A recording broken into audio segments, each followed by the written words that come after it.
Hello everyone, कैसे हैं आप सब। उम्मीद करती हूँ आप लोग अच्छे होंगे, स्वस्थ होंगे, मस्त होंगे और अपने अपने घरों पे व्यस्त होंगे। मैं भी अच्छी हूँ। और आज मैं कुर्ती का मैं नाप ले करके कुर्ती कटिंग करके बताने वाली हूँ। ये भी कुर्ती मैंने ही स्टिच किया था और सेम ऐसे ही कुर्ती मुझे स्टिच करना है। तो कुर्ती के लिए क्या क्या मेजरमेंट करना रहता है वो मैं बता देती हूँ आपको। लेंथ का मेजरमेंट लेना होता है, उसके बाद चेस्ट का मेजरमेंट लेना होता है, उसके बाद वेस्ट का, उसके बाद हिप का और उसके बाद शोल्डर का। इतना ही रहता है और भी रहता है, वो मैं स्टिच करते टाइम आपको बताते जाऊँगी धीरे धीरे। तो सबसे पहले यहाँ से ये जो शोल्डर है ये मैं नाप लेते हैं। तो ये हमारा 12.5 इंच आ रहा है, अच्छे से इसको रखना है। उसके बाद 12.5 इंच आ रहा है, तो यहाँ पे 12.5 इंच लिख लेना है। ये मैंने 13 लिखा था तो ये 12.5 कर देती हूँ मैं, 0.5। ठीक है, उसके बाद चेस्ट का मेजरमेंट कर लेती हूँ मैं।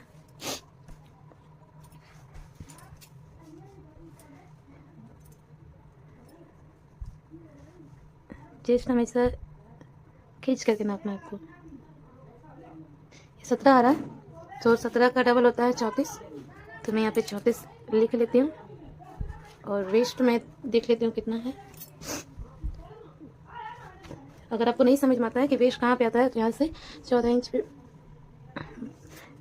14 इंच ले लेना है, उस यहाँ से नापना है, यहाँ से वेस्ट। तो ये वेस्ट है हमारा 30 इंच, 15 आ रहा है, तो 15 का डबल हो जाता है 30 होता है, 30 लिख दिया मैंने। और हिप हिप जहाँ पे से चाप खुलता है ना, यहाँ से ये हिप का मेजरमेंट लेना होता है। तो ये हमारा 34 है, मतलब कि 17 आ रहा है, उसका डबल करेंगे तो 34 ही आएगा। ओके, अब इसका लेंथ मेजरमेंट ले लेती हूँ, लेंथ कितना आएगा।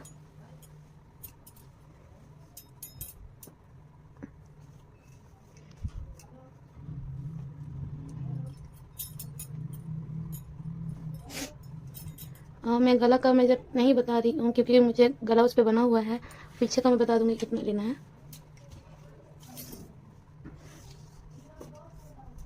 यहाँ से ये 39 इंच आ रहा है, 39 आ रहा है, तो मैं यहाँ पे 39 यहाँ पे लिख देती हूँ।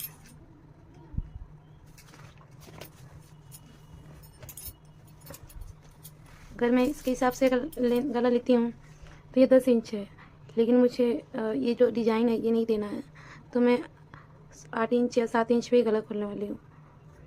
8 इंच पे ही मैं खोलूँगी गला, क्योंकि अगर ज़्यादा मैं ये करती हूँ ना तो ये फिर डीप ज़्यादा हो जाएगा। तो 7.5 या 8 इंच पे, 7.5 इंच पे मैं गला खोलूँगी। अगर मैं पेस्टिंग पेपर पे बनाऊँगी तो उसमें 8 इंच का मैं गला खोलूँगी।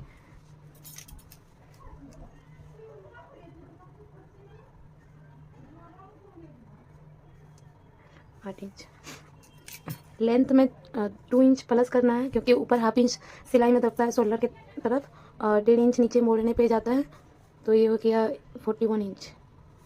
और इस चेस्ट को हमेशा 4 से डिवाइड करना होता है, तो अगर 4 से डिवाइड करते हैं तो ये आ जाता है 8.5 इंच, 8.5 इंच आता है। अगर नहीं समझ में आता है तो आप डिवाइड करके, कैलकुलेटर हो गई आपके पास तो देख सकते हो। तो मैं यहाँ पे 4 से डिवाइड करके बता देती हूँ। जैसे 8 बार में 32 आता है, तो यहाँ पे 32 लिखा मैंने, यहाँ पे फिर 2 बच गया, कट गया, तो फिर यहाँ पे 0 बैठाना होता है या पॉइंट। तो ये हो गया 8.5। अब इस 5 बार में 20 कट जाएगा, तो हो गया 8.5 हो गया। 8.5 में 2 इंच प्लस करना रहता है, तो ये हो गया 10.5 इंच। ठीक है, अब वेस्ट को भी 4 से डिवाइड करना रहता है, तो ये वेस्ट 4 से डिवाइड करते हैं तो ये आता है 7.5 इंच। इससे 1 इंच कम आता है। और हर किसी की साइज़ अलग अलग होती है, तो और किसी का मेजरमेंट भी अलग अलग हो सकता है। और मैं पास करके आपको दिखाती हूँ। और इसमें भी 2 प्लस करना है, ये हो गया 9.5 इंच। हिप इसमें भी आपको 4 से डिवाइड देना है, ये 8.5 हो गया, प्लस 2 इंच करना है,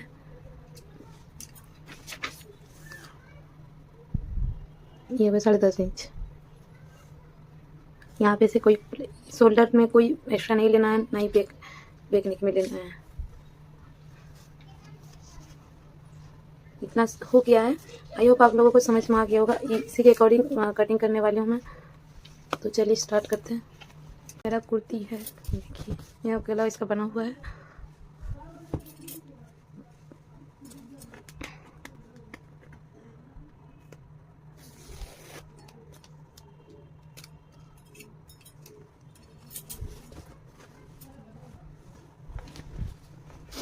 जो फॉर्म निकलती है ना, इससे भी कुछ बना सकते हो, पर्स वगैरह या फिर कुछ भी चप्पल। इससे अगर नेक बना हुआ रहता है तो ऐसे में अलग अलग कटिंग करना होता है बैक और फ्रंट पार्ट में, क्योंकि एक साथ नहीं कटिंग कर सकते हम लोग।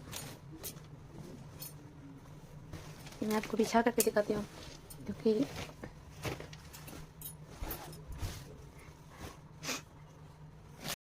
ये मैंने बिछा लिया है और ये मेरा 2 फोल्ड में है, क्योंकि इसमें सिर्फ फ्रंट का पार्ट निकालने वाली हूँ। तो इसमें सबसे पहले लेंथ देख लेना है कितना है।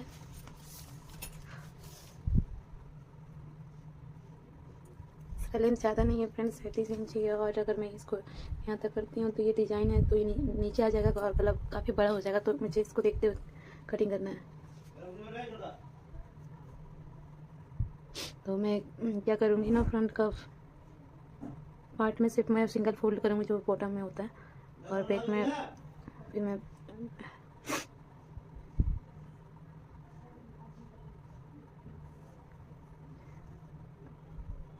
तो 37 इंच में यहाँ पे ले रही हूँ। इतना ही ले सकते हैं, उससे ज़्यादा अगर ऊपर करते हैं तो काफ़ी।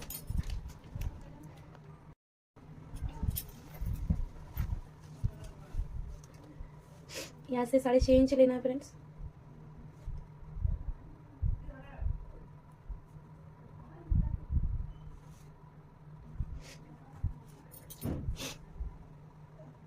ये रेडी होके 6.5 इंच पे आ जाएगा।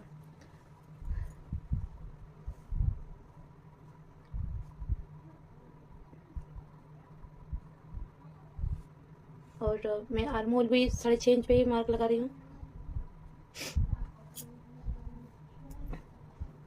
हाफ इंच अंदर की साइड करना है फ्रेंड्स, हाफ इंच अंदर की साइड करना है।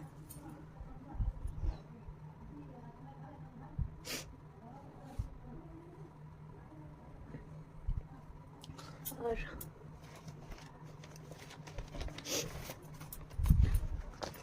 मेजरमेंट मैं दिखाते हुए कट दिखा रही हूँ।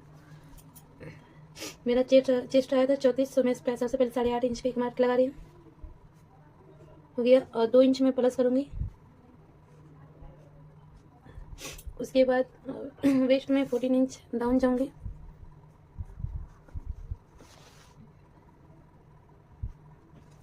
और यहाँ पर मैं 13 इंच था मेरा वेस्ट साइज, तो मैं 7.5 इंच पे एक मार्क लगाऊंगी और 2 इंच एक्स्ट्रा लूँगी।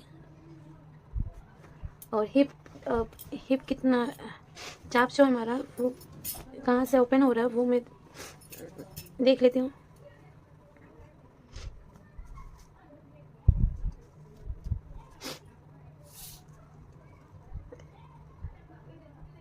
ये हमारा 19.5 इंच पे ओपन हो रहा है, तो मैं 20 इंच ले लूँगी। हिप लेंथ में 20 ले लिए मैंने ऊपर से मेजर करना है। अगर आप यहाँ से करते हैं तो यहाँ से 6 इंच लेना है। और हिप लेंथ सेम 8.5 इंच पे एक मार्क होगा और 2 इंच में एक्स्ट्रा करूँगी। यहाँ से 2 इंच नहीं 1 इंच भी ले सकते हैं, क्योंकि चाप जहाँ पे मोड़ने में दिक्कत आता है फ्रेंड्स। तो यहाँ पे हम क्या करेंगे, 1.5 इंच ही लेंगे। और यहाँ पे फ्रंट आर्म होल के लिए 1 इंच पे मार्क लगाएंगे और बैक के लिए 1.5 इंच पे।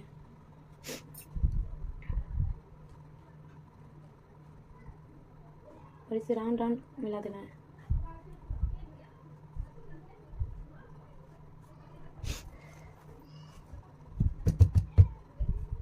आर्म होल राउंड कर लेती हूँ मैं।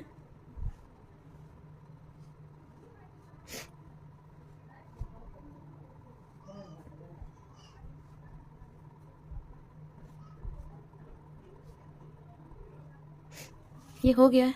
अब इस पॉइंट को इससे मिलाना है। अगर आप बिगनर है तो इंच स्केल ले लीजिएगा, स्केल को पहले यहाँ पे ऐसे मिलाइएगा। उसके बाद इसे यहाँ पर,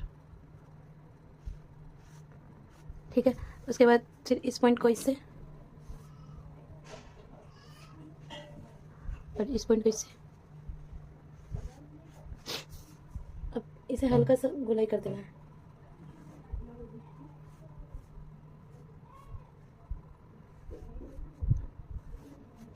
हो गया ये।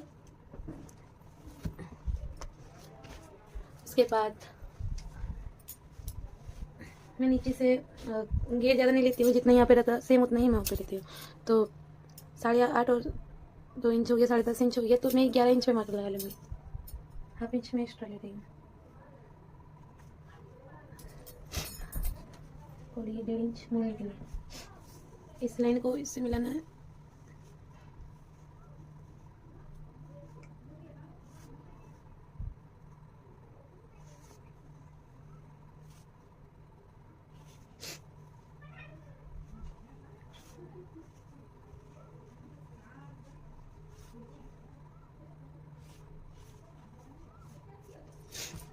ये हो चुका है। अब मैं कटिंग करके दिखाती हूँ और फिर उसके बाद मैं बैक पार्ट कटिंग करूँगी। यहाँ पे मैं फ्रंट बैक आर्म होल का भी मार्क लगा लेती हूँ सब। उसके बाद अब मैं फ्रंट आर्म होल की कटिंग करूँगी। फ्रंट आर्म होल हो गए और ये बैक फ्रंट आर्म होल के लिए हाफ इंच अंदर की साइड जा करके, जिस यहाँ पे 6.5 लिया है मैंने, यहाँ पे मैं 6 इंच पे मार्क लगाऊंगी। और बैक आर्म होल के लिए थोड़ा सा बाहर की साइड मार्क लगाना है, लेके ज़्यादा नहीं, मतलब कि 6.5 इंच ही लेना है। और यहाँ पे मार्क लगा हुआ है मेरा 6.5 इंच पे। ये फ्रंट आर्म होल के लिए हो गया यार। ये और ये जो है ना, और यहाँ से बैक आर्म होल के लिए मार्क लगा देते हैं। ये बैक आर्म होल के लिए हो गया।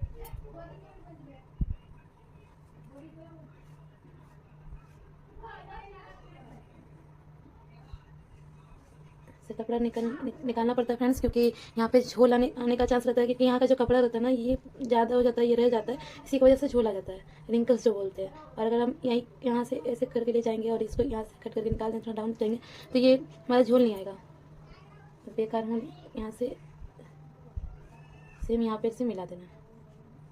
हो गया। मैं कटिंग कर लेती हूँ। तो मैं अभी कटिंग करूँगी इस लाइन पे, इसको मैं बाद में कट करूँगी।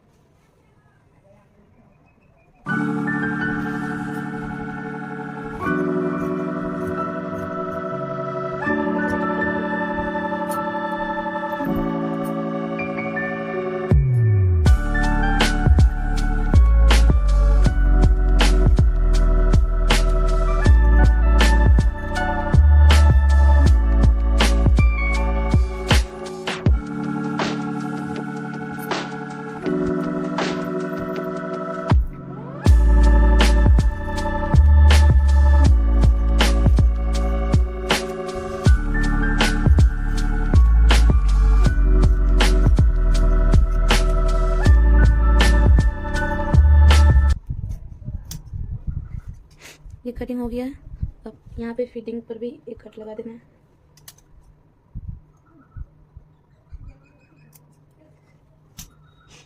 एक यहाँ पे कट लगा देना है और एक यहाँ पे।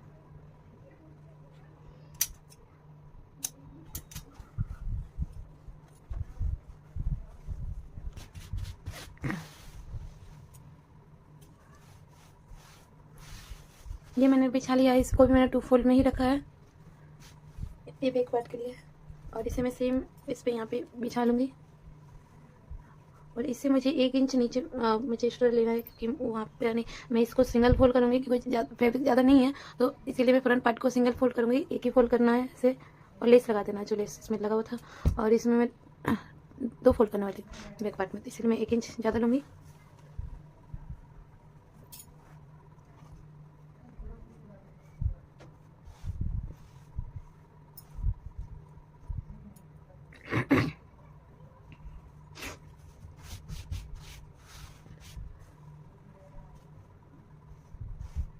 यहाँ से नहीं बैठ रहा है तो मैं इसको ऐसे इधर साइड से बैठा दूंगी।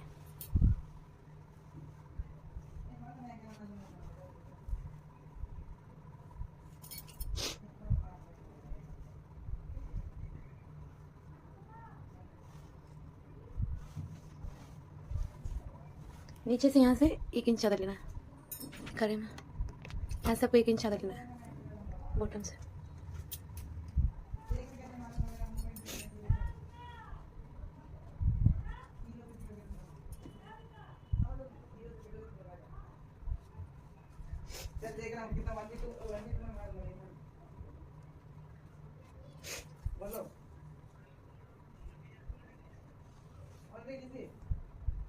हमें इसे कटिंग कर लेते हैं।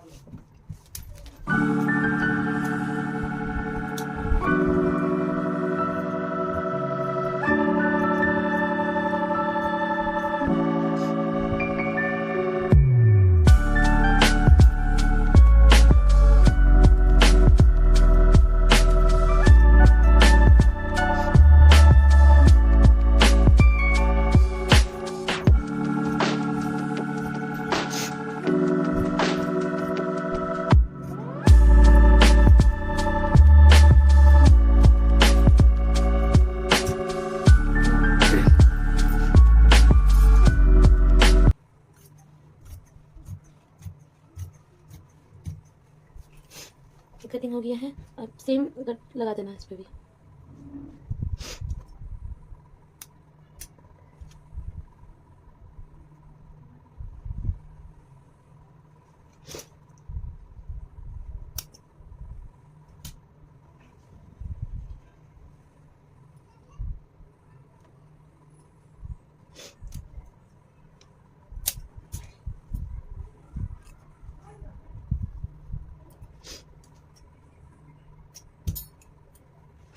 ये हो चुका है। अब मैं इस फ्रंट आर्महोल की कटिंग कर देती हूँ।